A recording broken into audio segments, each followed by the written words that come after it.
Hello everyone, Diogo Tadini here and welcome to another video here on my channel. Today we're speaking colors, more specifically LUTs. That's right, look up table. But before, look at this guy here.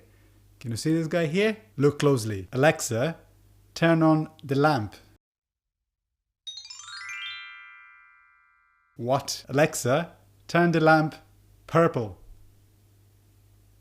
Okay. What's going on? Technology is just insane. Right, going back to our subject today, talking colors and more specifically LUTs. Let's talk more about LUTs and how they can help you to make a better film. For those of you who don't know or just wondering what a LUT is, well, as I said, it means to look up table. But in summary, a LUT is a modifier between two clips, the original one and the displayed one based on a mathematical formula. But if you're like me, who skipped maths in school, understanding colors and color spaces can be pretty difficult. But it's important for you to know that there is no magical LUT that will color correct or color grade your footage just like that. And before we continue, Alexa, turn off the lamp.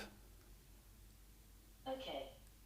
The best advice that I can give you beforehand is test as much as you can. Shoot, apply your LUTs and test. Only by testing you're going to understand specifically what each LUT does for your specific settings and style of shooting. So first you need to understand how your camera works as well as how you expose your shots, because this will affect directly your footage once you apply your favorite LUT. And apart from understanding your camera and the way that you expose your shots, you also need to make sure that you have room in your footage. And when I say room, it's not room as in space, as we have here all the way down there. Is the actual color space. You need to make sure that you have room with your shadows and with your highlights, and I'm pretty sure you know what I'm talking about, but make sure that you choose a flatter picture profile. Remember that this might not look as great on your LCD, your viewfinder. You look flat, you will look like, where's my saturation? Where's the contrast? I know that, but that will mean that you have more room to work with the footage, and normally will also protect your shadows and your highlights. But remember that you still have to expose your shots properly. Don't overexpose too much or underexpose too much, because flatter profiles don't mean that you're gonna have everything there just, as you would have shooting raw.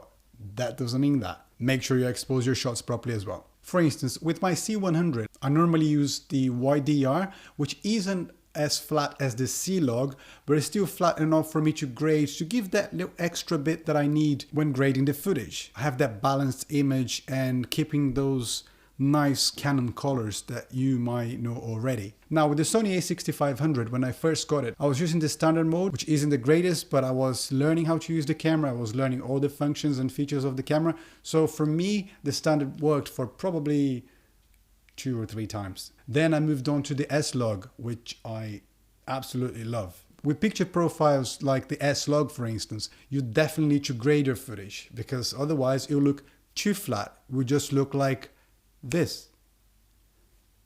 And that's not what you want. You need to grade your footage. And that's when LUTs come in really handy. A couple of weeks ago I went to Richmond Park here in London to test the S-Log 2 outside. I filmed around the park a little bit, and now I wanted to show you roughly how my workflow is from the start to the end. First, I wanted to show you how the S-Log 2 straight out of the camera looks. So that's exactly how it comes out of the camera. Then I make sure that the exposure and the basics of it are correctly balanced. After that, I can either manually color correct, or in this case, I'll apply a LUT, the Sony S-Log to the 709, to achieve that normal look. But this won't always work straight out of your editing program. So be prepared to do minor adjustments. Then last but not least, you can choose a different LUT to give you that look.